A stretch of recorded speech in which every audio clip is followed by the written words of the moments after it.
E eu quero neste momento ler um trecho da palavra com vocês.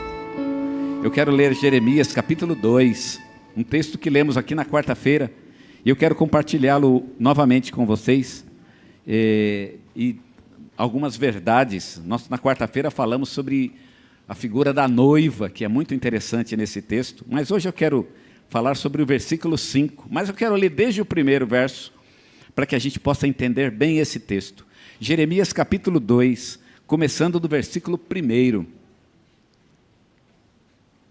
Como os irmãos já sabem, nós acabamos de falar, nós estamos no mês do Celebrando, e esse mês é o aniversário do Celebrando.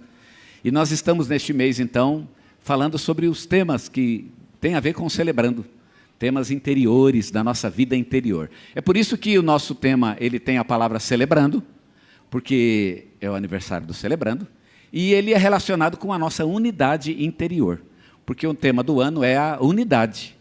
E a unidade, ela não é só uma unidade da igreja, também tem que haver uma unidade em nossos corações. Cristo unifica a igreja, mas Ele também unifica o nosso coração. Vamos pensar um pouco a respeito dessas coisas, hoje aqui em Jeremias capítulo 2, que diz assim: veio a mim a palavra do Senhor dizendo, vai e clama aos ouvidos de Jerusalém, dizendo, assim diz o Senhor, lembro-me a favor de ti da devoção da tua mocidade, do amor dos teus desposórios, de como me seguiste no deserto, numa terra não semeada. Então Israel era santo para o Senhor, primícias da sua novidade. Todos os que o devoravam eram tidos por culpados. O mal vinha sobre eles, diz o Senhor. Ouvi a palavra do Senhor, ó casa de Jacó e todas as famílias de Israel. Assim diz o Senhor, que injustiça acharam em mim vossos pais, para se afastarem de mim, indo após a vaidade e tornando-se levianos? Eu espero que os irmãos tenham entendido esse texto. Ele fala sobre coisas que se perderam no meio do caminho. É natural que na vida as coisas vão se perdendo no meio do caminho. É bom que a gente perca umas, mas a gente tem que adquirir outras, não é verdade? Mas é natural, é um fenômeno da vida, que a gente vai perdendo muitas coisas. Vai perdendo o encantamento, vai perdendo aquela beleza. Quando a gente é criança, a gente é muito lindo. Fica adolescente, fica bem bonito. Quando fica jovem, é bem bom, né? Quando vai ficando um adulto, já não vai ficando tão bonito assim, né? A tendência é que a gente vai perdendo a beleza. Mas isso também é um fato em relação ao nosso interior. É natural que o nosso interior também vai perdendo algumas coisas. De fato, quando a gente vai passando, né, de criança para um adulto e até uma pessoa da terceira idade, ele naturalmente vai buscando beleza em outras coisas. Uma pessoa que fica presa à beleza física, ela vai ter sérios problemas em sua vida, porque existem outras belezas. A beleza física é uma delas, mas não é a única e nem é a mais importante desta vida. Existem outras belezas, e à medida que a gente vai ficando maduro, nós vamos buscando essas coisas novas, vamos crescendo. E é natural que na vida a gente vá perdendo essas coisas, essa beleza, essa inocência, aquilo que torna a vida tão encantadora, é natural que a gente vá perdendo. Eu gosto muito de um cantor de música popular brasileira chamado Zé Renato. Ele é o vocalista do Boca Livre, para quem se lembra daquele grupo bem antigo, que cantava o Vem Morena, ouvir comigo essa cantiga. É aquele que faz a voz mais fininha. Ele tem uma carreira solo muito interessante, ele é um músico notável. E eu gosto muito das músicas dele. Tem uma música que eu particularmente gosto muito, chamada Amó do Tempo. Amó do Tempo. Amó é aquela pedra que move moinhos. Vocês sabem, né? Move moinhos e move também... move os moinhos, né? E essa música Amó do Tempo, ela tem uma poesia que me chama muito a atenção. Diz assim: hoje eu me sento aqui, companheiro, e nada tenho a dizer da desilusão que embaça meus olhos, dos alegres moços que um dia fomos. Veja o que ficou, esse banco, esse jardim, veja o que restou, solidão sem fim. Muitos vêm me contar, companheiro, coisas que eu sei de cor, mas o meu silêncio responde aos risos e aos heróis que pensam tudo saber. Dos alegres moços que um dia fomos, veja o que ficou, esse banco e alguns pardais, veja o que restou, solidão demais. Ela é uma poesia que parte do pressuposto de que o momento que ele vive foi um momento de perdas. Ele perdeu tanto e hoje não tem mais nada. Está desiludido, está sozinho, está solitário. Cadê? Cadê o encantamento? Cadê as coisas boas da vida? A gente podia falar muito sobre isso, e eu acho que algumas pessoas precisam muito ouvir isso, né? Como recuperar esse encantamento? Ou de que maneira recuperar? Não é nem a maneira como vou recuperá-lo, mas que tipo de encantamento agora, com a minha idade. Não sou mais criança, não sou mais jovem, não é? Mas não significa que eu não tenho coisas na minha vida que precisem ser recuperadas. E eu poderia falar muito sobre isso, mas hoje eu quero destacar o nosso aspecto espiritual. Porque espiritualmente nós também vamos perdendo.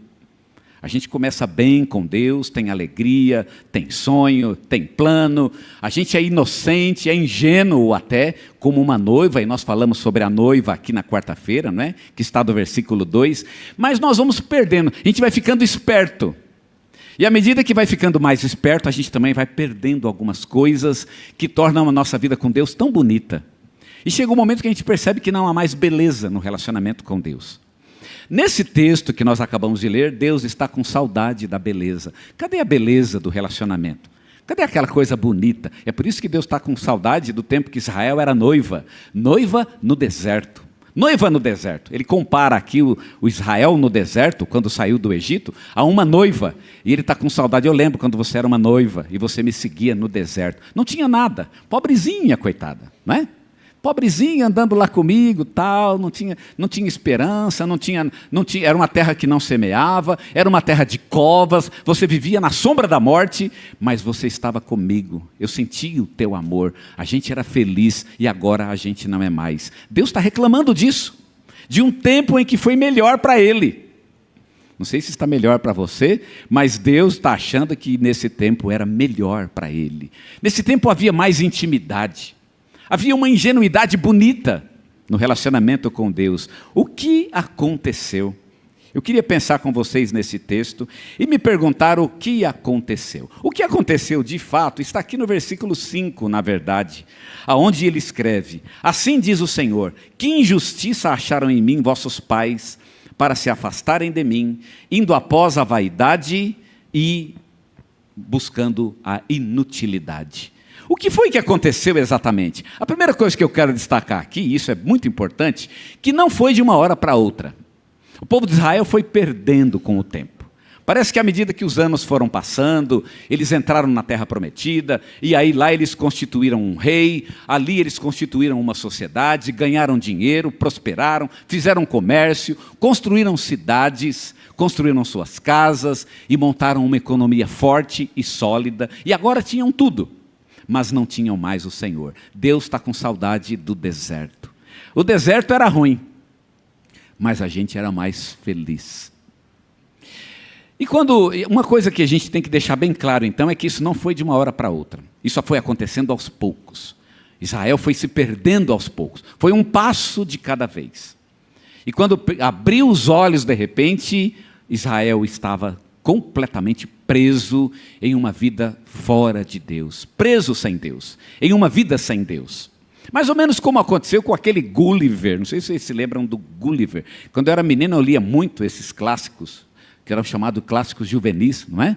O Gulliver era um deles. E a história do Gulliver que eu li, ela contava a história de um médico, que o barco dele afundou e ele foi parar numa ilha. E ele adormeceu, cansado de lutar contra as ondas. Ele adormeceu naquela ilha, e quando ele acordou, ele estava todo amarrado. E ele não sabia o que tinha acontecido. E quando ele olhou, de repente, ele viu que havia uns homenzinhos pequenos. Alguns, inclusive, em cima do peito dele. E alguns do lado, e ele viu aqueles homens pequenos e eram os liliputianos. E quando ele viu aqueles homens, ele perguntou, né? E aí eles conversaram com o Gulliver e saber quem ele era. Gulliver estava amarrado. Interessante que ele estava amarrado, todo amarrado, mas ele só foi amarrado porque ele adormeceu. Ele não viu quando o primeiro liliputiano lhe tinha colocado uma corda. Não viu o segundo. Quando ele acordou, ele estava completamente amarrado, mas aquilo foi colocado por coisas pequenas. Pequenas coisas nos amarram. Uma de cada vez, um dia de cada vez. O Celebrando tem um lema bem bacana, que é um dia de cada vez. Né? E por que um dia de cada vez? Porque as nossas enfermidades interiores também acontecem assim. Elas vêm um dia de cada vez. Mais ou menos como as enfermidades do corpo. Primeiro você tem uma dorzinha. E às vezes não era nada. Era só apertar o parafuso que resolvia. Não é? Mas você deixou aquela dorzinha crescer. E foi ficando, e aquela dor foi crescendo. E quando você vai no médico, você descobre que uma coisa que poderia ter sido simples, se tivesse tratado de outra forma, agora o preço é muito mais caro. É assim a nossa vida com Deus. Ela começa de uma forma simples e a gente vai perdendo, até que chega um momento que a gente descobre que está amarrado numa vida sem Deus. Como é que começa? Jeremias nos dá a dica no versículo 5. Começa primeiramente com um desafeto por Deus. O texto faz uma pergunta: que injustiça acharam em mim? Qual foi a injustiça que os seus pais acharam em mim? Parece que tem uma coisa no nosso coração que começa a falar que Deus não é tão bom como Ele diz que é. Tem uma coisa dentro da gente que começa a dizer que Deus não é tudo o que Ele diz que é. De que, na verdade, Deus não é assim. Você pode desprezá-lo, você pode... Não é problema. Você começa a achar que Deus é menos do que Ele é, e por isso você também começa a amar menos a Deus. Todo o nosso problema começa com esse primeiro passo. Nós começamos amando menos a Deus. A gente precisa menos dEle. Ele faz menos diferença em nossa vida. Eu não sei o que acontece, mas um dia a gente acorda e a gente começa a perceber que dá para viver sem Ele. Dá para viver sem Ele. Eu não preciso ler a Bíblia hoje. Um dia não tem problema. Eu não preciso orar hoje. E de repente eu já não preciso mais ler a Bíblia essa semana. E de repente já não tem mais problema ler a Bíblia. Afinal já faz um mês que eu não leio e está tudo bem. E você começa a amar menos a Deus. Todo o nosso problema começa no coração quando a gente começa a amar menos a Deus. Deus faz uma pergunta para Israel: qual foi a injustiça que vocês acharam em mim? Quer dizer, começou no coração de vocês. Vocês acharam em algum momento que eu era injusto. Mudaram o sentimento. Aquilo que era amor virou outra coisa. E quando o que é amor vira uma outra coisa, então nós estamos com um problema diante de Deus. Tudo começa com o desafeto por Deus. Dentro do coração, a gente já começa a achar que alguma coisa não está certa com Deus. Tem alguma coisa que está errada com Deus. Eu não sei o que, mas Deus está errado em algum sentido. Alguma coisa nele não funciona. E aí você começa a mudar o seu sentimento por Deus. Você já não o ama mais. O amor é um jeito de ver. Quem ama a Deus vai vê-lo. E quem não ama a Deus não vai vê-lo. Aliás, amar a Deus e ver a Deus e conhecer a Deus é a mesma coisa. Você só pode conhecer a Deus se você o amar. E você só pode amá-lo se você conhecê-lo. Porque amar a Deus e conhecer é a mesma coisa. É o mesmo ato. O ato de conhecer a Deus é o amor. O amor é como se fosse uma linguagem que Deus usa para falar conosco e que nós usamos para falar com Ele. Eu tenho que responder ao amor de Deus com o meu próprio amor. Mas esse amor vai se perdendo, em algum momento esse amor esfria. E quando ele esfria, eu dei o primeiro passo na minha direção de afastamento de Deus. O segundo passo é o próprio afastamento. O texto diz: que injustiça acharam vossos pais em mim para se afastarem. Por que se afasta? Porque a pessoa está ressentida. E ressentida, a pessoa começa a se afastar daquilo que é Deus e daquilo que representa Deus em sua vida. A gente começa a se afastar disso. Já não está mais presente naquilo que tem a ver com Deus. Existem algumas coisas que representam Deus em nossa vida. A palavra dele, por exemplo. E quando nós temos um amor profundo por Deus, aquilo que tem a ver com Deus está vestido de uma grande reverência. Nós participamos daquilo com muita reverência. A gente vem no culto e é uma reverência imensa. A gente abre a Bíblia e a gente é reverente com a Bíblia. A gente vai orar e a gente sabe que está buscando Deus. E tem reverência por Deus. Tudo é importante quando a gente ama a Deus. Mas quando a gente deixa de amar, a gente começa a dar uns passos atrás e já não faz mais questão de estar onde Deus está. A gente gosta de cantar um cântico, né? Eu tenho a impressão que nunca cantamos aqui na igreja. Eu só quero estar onde estás, habitar em tua presença. Aquele que ama a Deus, ele quer estar onde Deus está. Se ele sabe, e pode ver que tem pessoas que têm tanto interesse por Deus que quando não tem uma programação naquele dia, ele vai achar uma. Tem alguma coisa já viu gente assim? Tem alguma coisa lá na igreja? Ah, não tem, então eu vou achar outra. Ele vai para outra igreja porque ele tem que estar num lugar onde Deus está. É uma necessidade, nem dizendo que isso é bom ou ruim, mas veja, uma necessidade de Deus, de estar lá, na presença dEle. Eu preciso estar na presença de Deus. A presença de Deus, ela nos dá sede. Mas cadê a sede? Você só sente sede daquilo que você ama. Você só sente sede da presença que realmente você aprecia. A presença que realmente você dá valor. Quando eu não dou mais valor, eu começo a me afastar. E aí eu vou dando alguns passos. Eu vou para outras direções e já não tenho mais tanto interesse de estar na presença de Deus. Ler a palavra já não é mais tão delicioso assim. Afinal, e eu posso prescindir dela. Posso não fazer isso.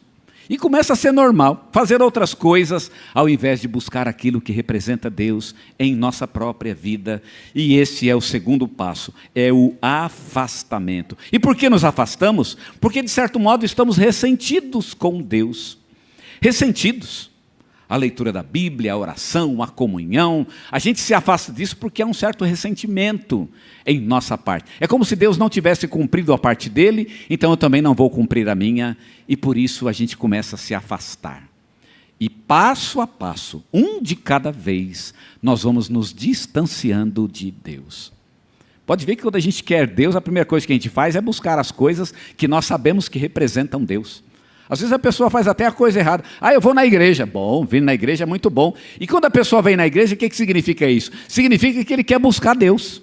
Ele vai chegar aqui e vai ouvir da nossa parte que, na verdade, não é a igreja que ele precisa. Ele precisa de Deus. Mas a sede, a fome de Deus, o desejo de estar com Deus, dá uma ideia, na ideia dele, eu acho que Deus está lá, então é para lá que eu vou. Irmãos, e cadê isso? Cadê essa ideia? Eu acho que Deus está ali e é para lá que eu vou. É o culto, é lá que eu quero estar. É a palavra, é lá que eu vou. É uma pessoa de oração, é essa pessoa que vai ser meu amigo. É com ela que eu quero conversar. A gente vai buscar coisas de Deus e essas coisas vão ser satisfatórias, elas vão preencher a nossa vida. Mas quando começamos a desgostar de Deus, começamos a nos afastar dele. Em terceiro lugar, a pessoa busca a vaidade. O texto diz, indo após a nulidade dos ídolos. A pessoa começa a buscar os ídolos, começa a buscar coisa que não tem proveito nenhum. Alguns comportamentos que não trazem nenhum tipo de edificação para a sua vida. Ao invés de buscar a presença de Deus, ele vai buscar outra coisa. Não veio no culto e ficou fazendo o quê? Ficou assistindo, sei lá, o Faustão, não sei se Faustão ainda existe ou não. Faz tempo que eu não, vocês veem que eu estou bem desatualizado, não é? Esses dias eu estava comentando da Xuxa, não sei nem se ela ainda tem programa de TV. Fica em casa assistindo o Faustão. Quer dizer, ele troca aquilo que era de Deus por coisas que não trazem proveito algum. Eu não acho ruim. E se você tem tempo, né, e tem momento do entretenimento, eu acho maravilhoso, né? O entretenimento é muito bom, mas quando você se afasta de Deus, o entretenimento começa a virar importante na tua vida. E coisa que é mero entretenimento, não tem nenhuma edificação, não vai fazer nada de bom na tua vida, você começa a gostar, você começa a sorver essas coisas como se fosse mel, e começa a ficar delicioso, tudo é bom, Deus não, mas tudo é bom, e a gente começa a buscar isso, e começa a buscar coisas que não têm proveito, esse é o terceiro passo, a vida começa a ficar uma vida sem proveito, e você começa a gastar tempo com coisa que não traz proveito. Eu acho bom, tem coisa que a gente gosta muito, não estou dizendo que não faça, né? A molecada gosta de videogame, beleza, né? A mulherada gosta de assistir série, ótimo. Mas a gente tempera, quando Deus está presente, isso é temperado, né? Tem o tempo da distração. Mas uma pessoa normal, irmãos, e aí é uma coisa bacana para o pessoal do Celebrando, não é? Uma pessoa normal, chega uma hora que a distração fica aborrecida. Sabe como é que você reconhece uma patologia, né? Quando você está doente? É quando você não consegue sair da distração. Sabia disso ou não? Você não consegue sair da distração. Eu vou dar um exemplo bem chulé aqui, né? Eu não entendo muito desse assunto, mas o exemplo é bem prático. É quando, por exemplo, você vai tomar banho.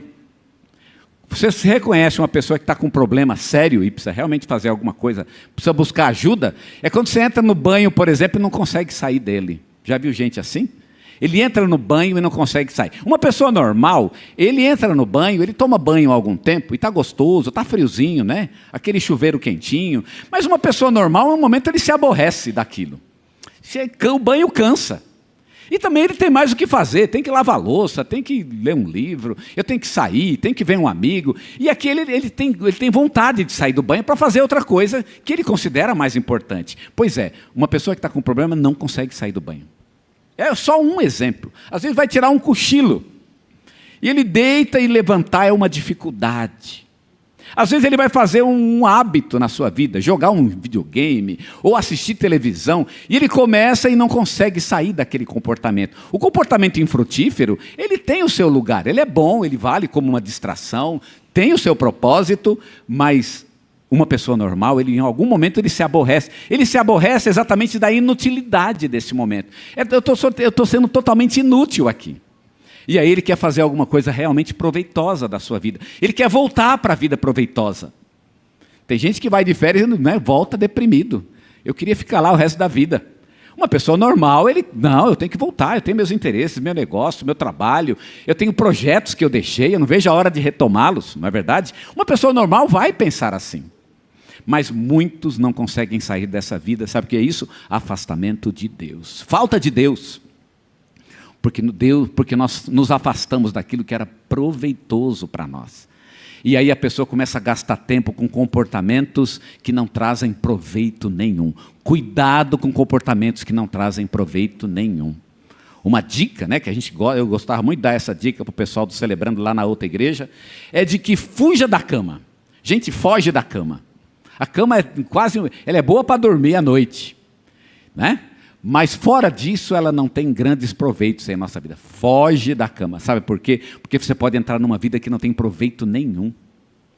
É bom tirar um cochilo? Sim, o cochilo é bom, mas chega uma hora, né, você vai ter que... Gente, eu não aguento mais esse cochilo, preciso levantar, tem que fazer alguma coisa. Você começa a ter essa ânsia por fazer algo. A falta de Deus pode fazer isso em nós. A gente fica amarrado em comportamentos que não trazem nada, que não têm proveito. Muito cuidado. E por fim, a última coisa, o último passo, o último degrau desse afastamento de Deus é a vida infrutífera. A vida começa a ficar infrutífera e aí você não produz mais fruto. Às vezes pessoas que você abençoava, você já não consegue mais abençoar. Pessoas por quem você orava, você já não está orando mais por elas. E os frutos do Espírito Santo, eles começam a faltar em nosso coração. Onde estão esses frutos? A gente já não os encontra mais. E uma coisa, Deus nos colocou nesse mundo para frutificar. Frutificar para a glória dEle. Mas de repente a gente não está frutificando mais. E aí, como servos de Deus, a gente começa a se tornar inútil. O texto termina dizendo que vocês acabaram caindo na nulidade. Vocês se tornaram inúteis para Deus. Pessoas que estão distantes de Deus são inúteis para o reino de Deus, porque não produzem fruto nenhum. E Deus vai buscar os frutos, e onde estão esses frutos? Eles não existem. Começou com um passo, e terminou numa vida totalmente sem sentido neste mundo, sem propósito, fora da vontade de Deus, e por isso, sem os frutos do Espírito Santo que preenchem a nossa vida. Nós nos alimentamos do fruto do Espírito. E também distribuímos esses frutos para as pessoas que estão ao nosso redor. E damos esses frutos para elas. Mas esses frutos só podem estar presentes quando estamos próximos de Deus. Quando somos amigos de Deus verdadeiramente. É só assim que a nossa vida tem sentido. Se estivermos juntos de Deus e na presença dEle.